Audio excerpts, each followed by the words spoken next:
Assalamualaikum warahmatullahi wabarakatuh. Perkenalkan nama saya Afriza dengan NIM 21071110526. Saya akan mempresentasikan sidang akhir desain geometrik saya. Pertama, kita masuk ke data tugas. Nah, di sini ada klasifikasi jalan yang pertama jenis kendaraan saya itu sepeda motor dengan 4.002 kendaraan per hari. Faktor pengalinya 0,61 SMP per harinya 2.449,92 SMP per hari. Yaitu yang kedua mobil penumpang dengan jumlah kendaraannya 3.037. Faktor pengalinya 1,00 dengan SMP per harinya yaitu 3.037.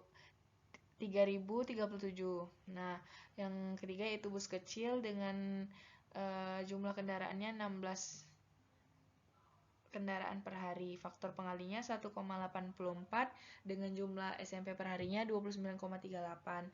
Yang keempat yaitu bus besar dengan jumlah kendaraannya 21 kendaraan per hari.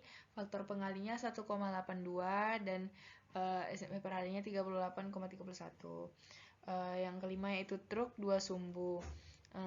Dengan jumlah kendaraannya 609 kendaraan per hari, faktor pengalinya 1,84, SMP per harinya 1118,44 SMP per hari. Yang terakhir yaitu truk 3 sumbu dengan jumlah kendaraannya 460, faktor pengalinya 2,72 dengan jumlah SMP per harinya 1253,20. LHR saya yaitu dengan jumlah 8.145. Lalu LHR yang dikalikan dengan K tadi itu 733,5 dengan jumlah SMP per harinya 7.926,25. Umur rencana saya 20 tahun, pertumbuhan lalu lintas 3, selama pembangunan 3,4, selama umur rencana 6,4, LHR TB saya 8.762,526, LHR akhir saya 30.301,34, GJD saya 2.727,12. Dengan lebar jalur saya sudah ditentukan dengan 7 meter. Nah, selanjutnya ini kriteria untuk menentukan dari GJD tadi ya. Selanjutnya kita masuk ke jarak pandang. Jarak pandang adalah panjang jalan di depan pengemudi yang terlihat. Jarak pandang yang harus ada di jalan yang cukup untuk kendaraan berjalan pada kecepatan desain dan berhenti sesaat sebelum mencapai objek atau halangan yang ada pada jalur jalannya. Jarak pandang henti saya diketahui FRC 80, T 2,5, G 9,81, A 3,4, G 3,16% dengan JPH saya 58,199 dengan jarak pandang mendahului saya yaitu didapatkan JD-nya 540,483.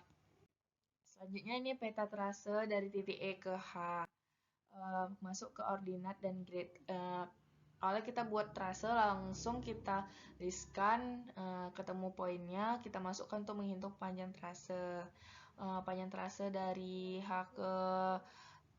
dari titik H ke tikungan pertama itu 444,982, dari tikungan pertama kedua yaitu 432,332, dari tikungan kedua ke E itu 348,438, dengan total semua panjang trase saya 1225,752. Sudut pertemuan tikungan saya, sudut yang pertama yaitu dengan 32,54 dan sudut kedua saya 14,014. Lanjut ke klasifikasi medan. Selanjutnya kita buat itu untuk menentukan jenis jalan itu datar, bukit, atau gunung. Jadi dalam proses desain awal, potongan melintang topografi medan jalan mempunyai pengaruh terhadap penetapan alignment horizontal dan vertikal jalan, serta kecepatan desain. Topografi medan jalan diklasifikasi menjadi 3, yaitu datar, bukit, gunung. Masing-masing memiliki kriteria kemiringan medan yang diukur tegak lurus terhadap garis konturnya. Berikut adalah identifikasi lokasi jalan yang didapatkan adalah datar. Selanjutnya itu pertikungan. Nah, pertikungan pertama ini dengan tikungan saya yang pertama itu SCS.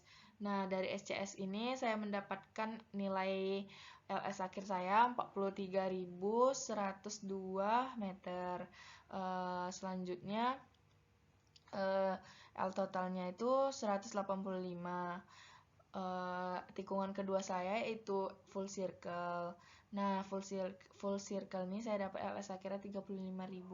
Nah, selanjutnya yaitu layang-layang. Ini layang-layang yang sudah saya buat di CAD.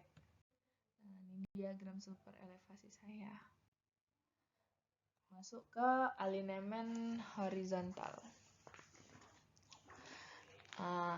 Alignment horizontal ini adalah proyeksi sumbu jalan atau as jalan pada bidang horizontal. Alignment horizontal jalan umumnya berupa serangkaian bagian-bagian jalan yang lurus dan melengkung berbentuk busur lingkaran atau tikungan dan dihubungkan oleh lengkung peralihan atau tanpa lengkung peralihan.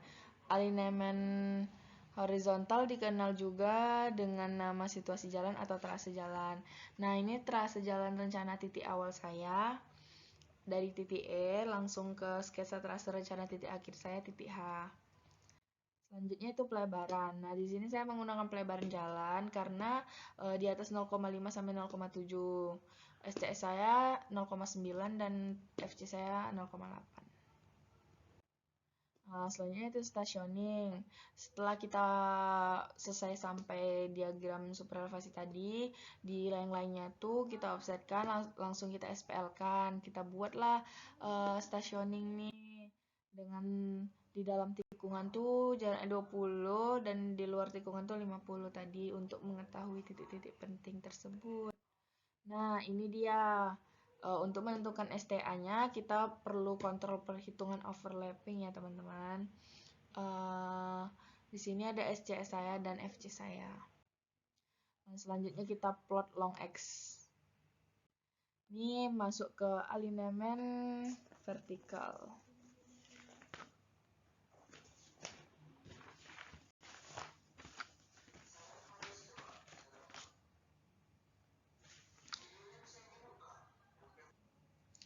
Alignment vertikal adalah potongan antara bidang vertikal dengan sumbu jalan atau biasa disebut profil atau penampang memanjang jalan.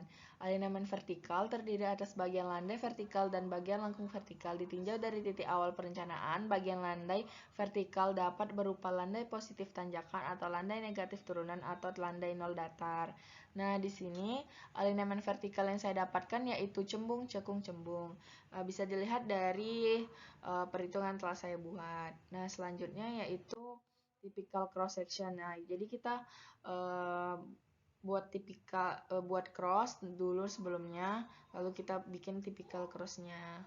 Ini saya cuma kasih satu contoh di STA 000. Selanjutnya cross section. Dan ini tabel cross section saya. Nah, kita masuk ke galian timbunan.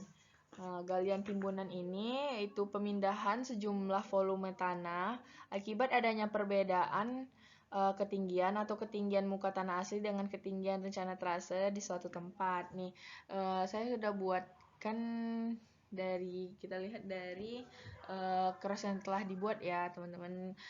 Bisa dilihat galian mana yang paling banyak, timbunan mana yang paling banyak. Ini tabel galian timbunan saya. Selanjutnya kita masuk ke diagram Maas-Hall. Diagram Maas-Hall adalah suatu diagram yang digunakan di dalam pekerjaan tanah untuk penentuan galian dan timbunan yang secara ekonomi paling efisien.